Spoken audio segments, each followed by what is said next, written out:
ভারতে আরও পরমাণু চুল্লি বসাবে আমেরিকা। নির্মলের ঘোষণার পরেই কাটছে 16 বছরের জট। বাজেট ঘোষণার সময় কেন্দ্রীয় অর্থমন্ত্রী নির্মলা সীতারামন পরমাণু শক্তি মিশন গড়ার কথা ঘোষণা করেছিলেন। কূটনৈতিক শিবির মনে করেছিল ওই ঘোষণার মাধ্যমে আসলে আমেরিকাকে ইতিবাচক বার্তা দিতে চেয়েছিলেন তিনি।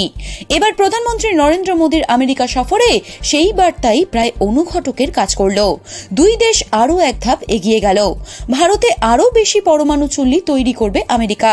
এই বিষয়ে সহমত হয়েছেন মার্কিন প্রেসিডেন্ট ট্রাম্প এবং মোদী দুজনেই।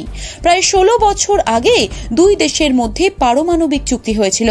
সেই চুক্তি মেনেই এদেশে আরও বেশি করে নিজেদের তৈরি এবং নকশা করা পরমাণু চুল্লি বসাবে আমেরিকা। বৃহস্পতিবার ট্রাম্পের সঙ্গে হোয়াইট হাউসে বৈঠকে বসেন মোদী।